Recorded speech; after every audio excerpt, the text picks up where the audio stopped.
नमस्कार दोस्तों, स्वागत है। आज की बड़ी खबर निकल के आ रही है भारत चीन सीमा विवाद के बीच बड़ी अपडेट निकल के आ रही है, जहां पर पीडीपी के दफ्तर पर भारतीय राष्ट्रवादियों ने किया है बड़ा हमला। दरअसल फहरा दिया है इंडियन तिरंगा। जी हां, बड़ी खबर, भारतीय तिरंगा को फहराया गया है महबूबा मुफ्ती के दफ्तर पर। जम्मू कश्मीर से बड़ी खबर निकल के आ रही है, इसके बारे में आपको बताएंगे। इस बीच दूसरी बड़ी अपडेट निकल के आ रही है। फिलहाल रॉ चीफ से मिलने के बाद बदले प्रधानमंत्री केपी शर्मा ओली के बयान। जी हां, नेपाल के सुर बदल गए।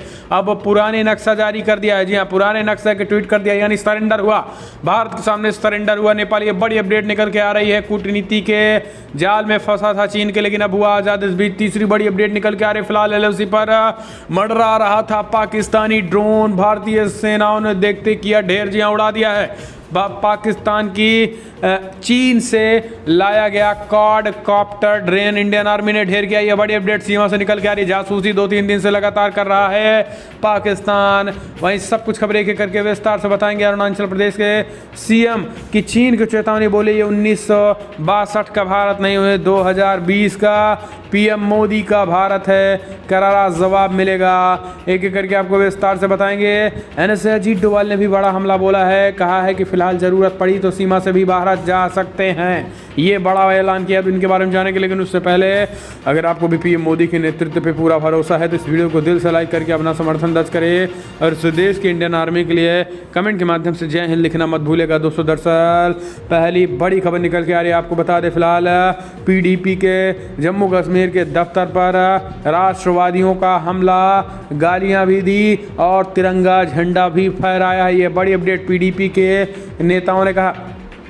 दरअसल झंडा विवाद के बीच जम्मू कश्मीर की पीपल्स डेमोक्रेटिक पार्टी के मुख्यालय पर राष्ट्रवादियों ने जमकर हमला किया है। आपको बता दें कि देशद्रोही बयान देने के बाद महबूबा मुफ्ती की ऑफिस पर हमला बोलते हुए उनके खास करके मुख्यालय पे 5 से 10 तिरंगे को फहराया गया। और इस बीच आपको बता दें कि कई पीडीपी के नेता विरोध करने के बाद उनको तमाचे भी जड़े गए हैं। आपको बता दें कि पीडीपी के ही नेता सज्जाद शाह का कहना है कि फिलहाल यहाँ पर कई राइट विंग कार्यकर्ता है जो गालियाँ देनी शुरू कर दी। आते ही महबूबा मुफ्ती को गालियाँ देना शुरू कर दिया और उन्होंने हमारे मुख्यालय पर तिरंगा लहराया और हमको 2-3 झाप लगाया भी है। आपको बता दें कि उन्होंने धक्का मुक्की के साथ साथ मारपीट का भी आरोप लगाया है। लेकिन यहाँ पर आपको बता दें कि बड़ी खबर निकल के आ रही है कि उनका कहना है कि सारे के सारे भगवा पहने हुए थे और उन्होंने जय श्री राम और ख़ास करके वंदे मातरम, जय हिंद के नारे के साथ वो पार्टी दफ्तर में घुसे थे। हम चलते हैं, अगली अपडेट लेते हैं। फिलहाल बिग ब्रेकिंग निकल के आ रही है। नेपाल के पीएम ओली की बदली बोली, रॉ चीफ से मिलते ही फिलहाल पुराना नक्शा जारी किया ट्विटर के जरिए फिर से। जी हाँ, नेपाल सरेंडर होता दिख रहा है। दरअसल चीन के इशारे पर अब नाच रहे नेपाल के प्रधानमंत्री केपी शर्मा ओली के भारतीय खुफिया एजेंसी रॉ के चीफ से मुलाकात के बाद फिलहाल सुर बदलते नजर आ रहे हैं। नेपाली प्रधानमंत्री ने विजयादशमी की बधाई देने वाला ट्वीट किया, जिसमें उन्होंने नेपाल का पुराना नक्शा इस्तेमाल किया था। दरअसल नेपाल और प्रधानमंत्री के बीच ताज़ा विवाद की जड़ नेपाल का नक्शा था और जिसे काठमांडू ने भारतीय इलाकों पर दावा किया था। माना जा रहा है कि अब तक भारत नेपाल सीमा विवाद पर सख्त रवैया अपनाए पीएम केपी शर्मा ओली ने रुख में research and analysis wing raw के प्रमुख सामंत कुमार गोयल से मुलाकात के बाद बदलाव आया है। इससे पहले गोयल ने बुधवार रात को अकेले में ओली से उनके अधिकारी का आवास पर मुलाकात की थी, जिसके बाद ये बड़ी खबर निकल के आ रही है कि फिलहाल ओली सरेंडर होता दिख रहा है। हम चलते हैं, अगली खबर लेते हैं। एलओसी पर मंडरा रहा था पाकिस्तानी सेना का चीनी quad copter drone, Indian army ने किया ढेर। दरअसल भारतीय सेना ने जम्मू और कश्मीर में पाकिस्तान के एक और क्वाड कॉप्टर ड्रोन मार गिराया है। शुरुआती जानकारी के मुताबिक ये पाकिस्तानी सेना के स्पेशल सर्विसेज ग्रुप एसएसजी का क्वाड कॉप्टर था। सुबह 8 बजे इस क्वाड कॉप्टर को देखे जाने के बाद उसे मार गिराया गया था और इस एलओसी पर 70 मीटर भारत की तरफ केरन सेक्टर में जा गिरा। आपको बता दें कि न्यूज एजेंसी एएनआई के मुताबिक ये क्वाड कॉप्टर चीनी कंपनी डीआईजीसी ने बताया था। बेसिकली ये खास करके ड्रोन की तरह काम करता है। सीमा पार से हथियारों और गोला बारूद को ड्रोन के जरिए गिराना एक नया तरीका था, जिसके जरिए सीमा पार से आतंकवादियों के हैंडलर्स और उनके लिए ये सामान भेज रहे थे। पाकिस्तान की ओर से अनमैन्ड एरियल व्हीकल्स का इस्तेमाल सर्विलांस और आतंकियों को हथियार पहुंचाने के लिए हो रहा था, लेकिन इंडियन आर्मी ने इसको ढेर कर दिया है। चलते हैं, अगली खबर लेते हैं। फिलहाल भारतीय खुफिया एजेंसी ने जारी किया अलर्ट, नेपाल में कई जगहों पर चीन का अवैध कब्जा हो चुका है। बॉर्डर पर तनातनी हालात पैदा करने के बीच चीन अब भारत के खिलाफ नई रणनीति बनाने लग गया है। अब नेपाल के जरिए वो भारत की गतिविधियों पर नजर रखने की मंशा बना रहा है। इसी का नतीजा है कि चीन ने नेपाल के बॉर्डर से सटे 7 जिलों के कई इलाकों पर अवैध कब्जा कर लिया है। चीन की इस हरकत के बाद भारतीय खुफिया एजेंसियां फिलहाल अलर्ट मोड पर हो गई हैं। एजेंसियों ने संकेत दिए हैं कि चीनी सेना तेजी से आगे और बढ़ रहा है और अधिक से अधिक नेपाली सीमाओं पर कब्जा कर बारूदी सुरंग बना रहा है। एक आंतरिक खुफिया एजेंसी की रिपोर्ट के मुताबिक चीन की ये हरकत सीधे तौर पर नेपाली कम्युनिस्ट पार्टी एनसीपी के लिए बेहद नुकसानदायक साबित हो सकती है, क्योंकि वह नेपाल में चीनी कम्युनिस्ट के विस्तारवादी एजेंडे को ढालने की कोशिश कर रहे हैं। रिपोर्ट्स के मुताबिक नेपाल के प्रधानमंत्री केपी शर्मा ओली के संज्ञान में होने के बावजूद भी चीन ने जमीन हथिया ली और इसे नज़रअंदाज भी कर दिया था। रिपोर्ट्स में कहा गया है कि फिलहाल नेपाल के जिले जो चीन की जमीन हड़पने की योजना के शिकार हैं उसे डोलखा, गोरखा, दालचुला, हामचा, हलसली और रसुआ में शामिल है। चीन ने डोलचा में भी बड़े पैमाने पर जमीन को कब्जा कर लिया। हम चलते हैं अगली अपडेट। अरुणाचल प्रदेश के मुख्यमंत्री ने चीन को दी चेतावनी, कहा ये 1962 का समय नहीं है शी जिनपिंग, ये 2020 का भारत है और ये नेहरू का भारत नहीं है जिनपिंग, यह प्रधानमंत्री मोदी का भारत है। भारत और चीन के बीच चल रहे तनाव के बीच अरुणाचल प्रदेश के मुख्यमंत्री पेमा खांडू ने भारतीय सेना ने कहा है कि चीन चाहे कितनी भी बार चीन इस क्षेत्र पर अपना दावा करने की कोशिश करे, लेकिन भारतीय सेना कभी भी पीछे नहीं हटेंगी। उन्होंने चीन को चेतावनी देते हुए कहा है कि 1962 का समय नहीं है। ये बात मुख्यमंत्री पेमा खांडू ने भारत चीन युद्ध में लड़ते हुए शहीद हुए एक सैनिक को सम्मानित करने के दौरान कही है। पेमा खांडू ने कहा है कि भारत तिब्बत सीमा पर एक पास मामला में एक कार्यक्रम में जनता को संबोधित करते हुए उन्होंने कहा है कि 1962 नहीं बल्कि 2020 है, जिसमें जम्मू कश्मीर से लेकर अरुणाचल प्रदेश तक सभी चीज़ें बदल चुकी हैं। उन्होंने भारतीय सेना की तारीफ करते हुए कहा है कि अब हमारी सेना पूरी तरीके से तैयार है। सीएम पेमा खांडू ने कहा है कि अगर ज़रूरी हुआ तो अरुणाचल के लोग भारतीय सेना के पीछे खड़े होने में संकोच नहीं करेंगे और चीन के खिलाफ एक बगावती रुख अख्तियार करेंगे। हम चलते हैं अगली अपडेट लेते हैं। फिलहाल बड़ी अपडेट, चीन के साथ तनातनी के बीच बोले रक्षा मंत्री राजनाथ सिंह, भारत हमेशा अपने पड़ोसियों के साथ अच्छे संबंध चाहा, हमेशा सम्मान किया, लेकिन अगर इसके कोई उलट गया तो करारा जवाब भी दिया है। दरअसल चीन के साथ पूर्वी लद्दाख के सीमा विवाद के चलते चरम पर रिश्तों में तनाव के बीच रक्षा मंत्री राजनाथ सिंह ने कहा है कि फिलहाल भारत हमेशा अपने सभी पड़ोसियों के साथ अच्छा संबंध चाहा है। उन्होंने कहा है कि हमेशा इसको लेकर प्रयास भी किए हैं, लेकिन हमारे जवानों ने हमारी सीमाओं, अखंडता और सार्वभौमिकता की रक्षा की खातिर समय समय पर कुर्बानी दी है। 2 दिवसीय दार्जिलिंग दौरे पर गए रक्षा मंत्री राजनाथ सिंह ने सुकना में 33वीं कॉर्प्स के हेडक्वार्टर्स पर जवानों को संबोधित करते हुए कहा है कि इस समय गलवान में हमारे बिहार रेजिमेंट के 20 जवानों ने मातृभूमि की रक्षा के लिए अपनी कुर्बानी दे दी है और यह राष्ट्र और सीमाएं उनके चलते ही सुरक्षित हैं। आपको बता दें कि रक्षा मंत्री राजनाथ सिंह ने कहा है कि हमने सभी पड़ोसी देशों से संबंध अच्छा किया है। अगर संबंध अच्छा करेंगे, हम अपनी तरफ से भी करेंगे, दूसरे सामने वाली देश से भी अपेक्षा करेंगे, लेकिन अगर कोई हमारी ज़मीनों की कब्जा या हमारे ज़मीनों पर कोई आंख दिखाएगा तो ये हम बर्दाश्त करने वाले नहीं हैं। हम चलते हैं अगली अपडेट लेते हैं। वोट डालने के बाद अमेरिकी राष्ट्रपति का बड़ा बयान, बोले भैया हम तो ट्रंप को वोट दे दिए हैं। जी हाँ, दरअसल अमेरिका के राष्ट्रपति डोनाल्ड ट्रंप ने शनिवार को सुबह वेस्ट 5 बजे 5 PM में मतदान किया है और इसके बाद संवाददाताओं से कहा है कि उन्होंने ट्रंप नाम के एक व्यक्ति को फिलहाल वोट दे दिया है। वेस्ट पाम बीच ट्रंप के निजी मारे लोगो क्लब के समीप है और वो न्यूयॉर्क में मतदान किया करते थे, लेकिन पिछले साल अपना निवास स्थान बदलकर फ्लोरिडा कर लिया था। ट्रंप ने जिस पुस्तकालय में बने मतदान केंद्र में मतदान किया था उसके बाहर काफ़ी संख्या में समर्थक एकत्र थे। वे लोग और 4 साल के नारे लगा रहे थे। राष्ट्रपति ने मतदान करते के दौरान मास्क पहन रखा था, लेकिन संवाददाताओं से बात करने के दौरान इसे उतार लिया और उन्होंने कहा कि फिलहाल हमने डोनाल्ड ट्रंप नाम के व्यक्ति को वोट कर दिया है। अब देश की जनता का मूड क्या होगा समय बताएगा। हम चलते हैं अगली अपडेट। यूएन की सालगिरह पर भारत की भारत को घेरने में लगा था, पाकिस्तान खुद ही घिर गया। पाकिस्तानी विदेश मंत्री बोले कुलभूषण जाधव का केस दोबारा ICJ ले जाना चाहता है भारत। पाकिस्तान के विदेश मंत्री शाह महमूद कुरैशी का कहना है कि भारत जासूसी के आरोप में पकड़े गए कुलभूषण जाधव का केस दोबारा international court of justice ICJ में ले जाना चाहता है। यही वजह है कि कुलभूषण को एक बार फिर से राजनयिक पहुंच देने की पेशकश को नकार रहा है।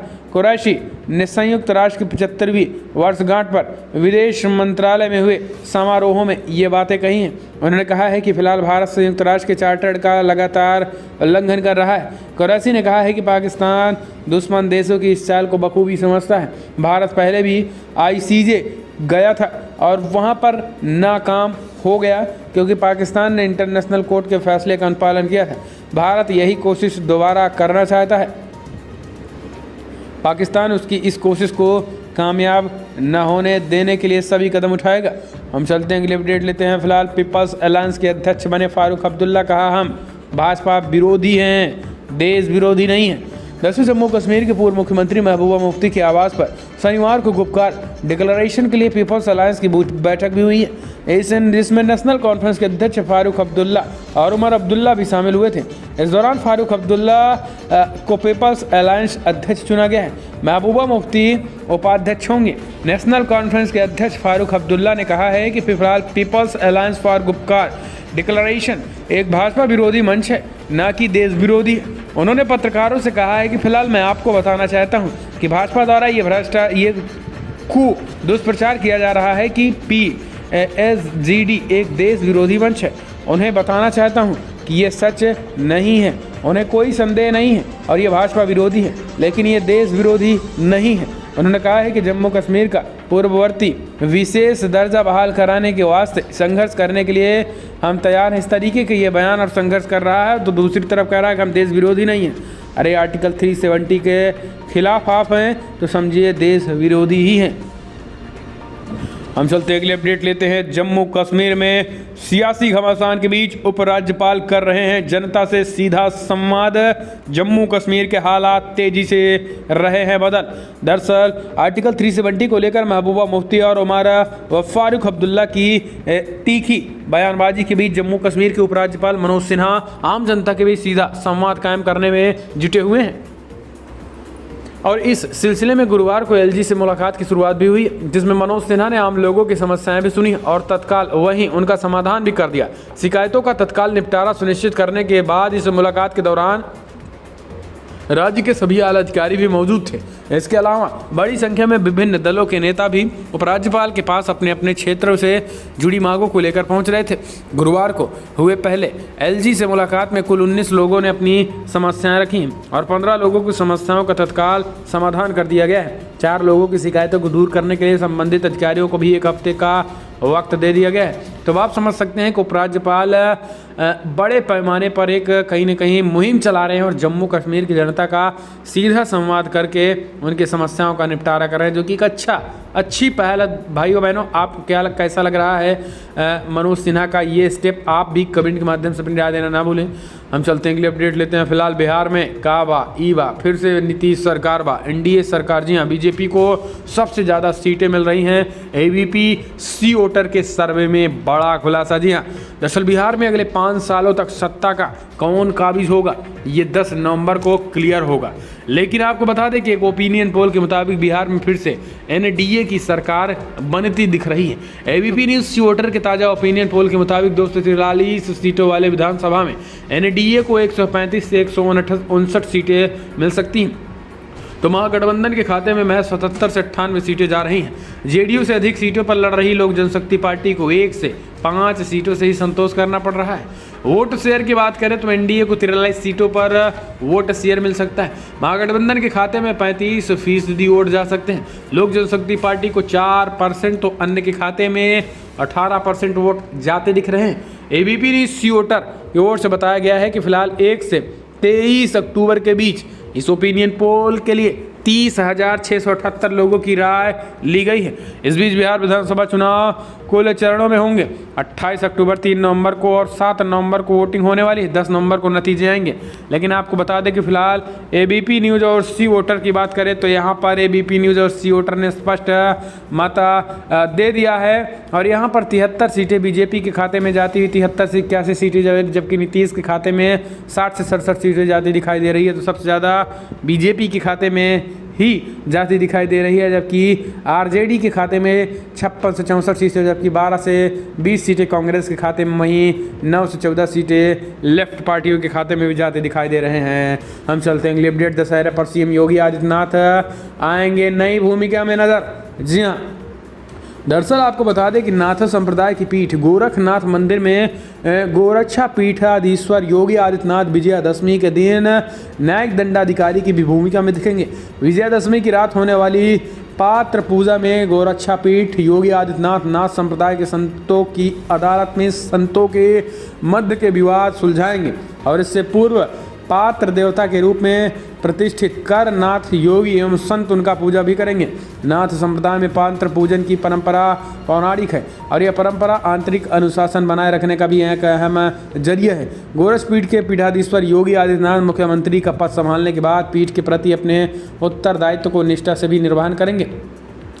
तो एक तरफ बाबा जी बने बैठे हैं सीएम योगी, तो दूसरी तरफ मुख्यमंत्री भी हैं, तो दोनों कार्य सही ढंग से चल रहा है। हम चलते हैं अगली अपडेट लेते हैं। फिलहाल दाढ़ी वाले दरोगा ने दाढ़ी कटवा ली, अब हुए बहाल। दरअसल बागपत की बात करें दोस्तों तो बागपत के रवाना थाना में नियुक्त रहे उप निरीक्षक इंसार अली उच्च अधिकारियों के निर्देशानुसार का अनुपालन करते हुए अब उन्होंने अपनी दाढ़ी फिलहाल कटवा ली है। इंसार अली को दाढ़ी रखने के मामले में निलंबित किया गया था, लेकिन उन्होंने पदाधिकारियों के सामने पेश हुए अपनी दाढ़ी को कटाकर फिलहाल अभिषेक सिंह से मुलाकात के बाद उन्हें बहाल कर दिया गया है। हालांकि आपको बता दें कि इंसार अली को निलंबन के बाद कई मुस्लिम संगठनों ने इसके खिलाफ विरोध भी जताया था, लेकिन कुछ विरोध काम ना आया क्योंकि मुख्यमंत्री थे सीएम योगी आदित्यनाथ। उन्होंने स्पष्ट कहा कि फिलहाल इसमें दाढ़ी नहीं चलने वाली है, सब कुछ क्लीन शेप में आना होगा तभी आप अधिकारी कहलवाएंगे। हम चलते हैं अगली अपडेट लेते हैं। तेजस्वी यादव की पार्टी के डीएनए में ही अराजकता और गुंडाई भरी हुई है। बिहारी वोटर बखूबी जानते हैं, हमारे नेता बीजेपी की ज़्यादा सीट भी आएगी तो भी नीतीश कुमार ही हमारे नेता होंगे, बोले बीजेपी के राष्ट्रीय अध्यक्ष जेपी नड्डा। दरअसल बिहार विधानसभा चुनाव में मतदान होने से पहले चंद दिन बचे हैं। पहले चरण के 28 अक्टूबर को बिहार की 71 सीटों पर वोटिंग होने वाली है। मतदान से पहले सभी पार्टियों ने अपने प्रचार में तेजी ला दी है। नेताओं के बीच जुबानी जंग भी काफ़ी तेज हो चुकी है। ऐसे में चुनाव से ठीक पहले बीजेपी अध्यक्ष जेपी नड्डा ने आज तक से बड़ा इंटरव्यू में बड़ा बातें कही हैं। उन्होंने आरजेडी पर बड़ा हमले बोलते हुए उनके डीएनए पर ही सवाल खड़े कर दिए। उन्होंने कहा कि इनका डीएनए ही खराब है और इनके डीएनए में ही पूरी तरीके से रंगदारी वसूलना, अपहरण करवाना, क्रिमिनल, हत्या, भ्रष्टाचार, बलात्कार जैसे संगीन अपराध इनके डीएनए में ही है। तो आरजेडी के नेता अगर सत्ता में आएंगे तो पूरे बिहार में तांडव मचाएंगे, इसलिए एक बार फिर से नीतीश सरकार ही आएगी। उन्होंने स्पष्ट किया कि फिलहाल एक बार फिर से नीतीश कुमार ही हमारे मुख्यमंत्री होंगे, हमारे नेता होंगे, चाहे बीजेपी की सीटें जेडीयू से कहीं ज़्यादा आ जाए, लेकिन एनडीए के मुख्यमंत्री के तौर पर नीतीश कुमार ही होंगे। तो ये राष्ट्रीय अध्यक्ष ने एक बार फिर से आश्वस्त किया है तमाम लोगों को। हम चलते हैं अगली अपडेट लेते हैं। फिलहाल बिग ब्रेकिंग न्यूज़ निकल के आ रही है, आपको बता दें पश्चिम बंगाल में पहुंचे प्रशांत किशोर ने कर दिया बड़ा खेल। बीजेपी के साथ रहने वाली पार्टी हो गई ममता के दबाव में ममता की। जी हाँ, दरअसल आपको बता दें कि एक तरफ अगर चाणक्य गृह मंत्री अमित शाह बीजेपी के पास हैं तो दूसरी तरफ चाणक्य प्रशांत किशोर भी हैं। हमको इस बात से इनकार हम नहीं कर सकते हैं और यही कारण है कि इस बार माना जा रहा है कि नीतीश कुमार के अगर नाक में कोई दम किया है तो वो है सबसे ज़्यादा चिराग पासवान। और चिराग पासवान के पीछे माना जा रहा है, एक तरफ तो कुछ लोगों का कहना है कि बीजेपी का हाथ है, तो दूसरी तरफ कुछ लोगों का कहना है इनके पीछे भी प्रशांत किशोर का हाथ है और इन्होंने नीतीश की सीटें कम आए और नीतीश इस बार इनकी हार हो, इस वजह से ये मास्टर स्ट्रोक तेजस्वी चिराग को लेकर खेला है। दूसरी तरफ पश्चिम बंगाल से भी बड़ी खबर आ रही है। पश्चिम बंगाल में दरअसल आपको बता दें कि पश्चिम बंगाल की बात करें तो वहाँ पर एनडीए के साथ अभी तक एनडीए के साथ रहने वाली एक पार्टी फिलहाल अब ममता के खेमे में जा चुकी है। माना जा रहा है कि प्रशांत किशोर की रणनीति से ये सब कुछ हुआ है। एक तरफ ममता की पुलिस ने उन पर दबाव बनाया तो दूसरी तरफ प्रशांत किशोर ने रणनीति बनाई। दरअसल प्रशांत किशोर के साथ बिमल गुरुआ जो गोरखा समुदाय के नेता हुआ करते थे और गोरखा जनमुक्ति मोर्चा भी संभाले हुए थे, जिसकी वजह से पश्चिम बंगाल की पुलिस उन पर दबाव भी बनाए हुए थे। तो कहीं ना कहीं दबाव के चक्कर में उन्होंने एनडीए का साथ छोड़कर ममता के साथ चले गए हैं। लेकिन यहाँ पर आपको बता दें कि पश्चिम बंगाल में ममता को जिताने के लिए प्रशांत किशोर जी जान लगा दिए हैं। तो दोस्तों फिलहाल बड़ी खबर में इतना, लेकिन अगर आपको वीडियो पसंद आया तो लाइक करें, शेयर करें, कमेंट के माध्यम से आप अपनी राय देना ना भूलें। इस वीडियो में इतना ही। जय हिंद, वंदे मातरम।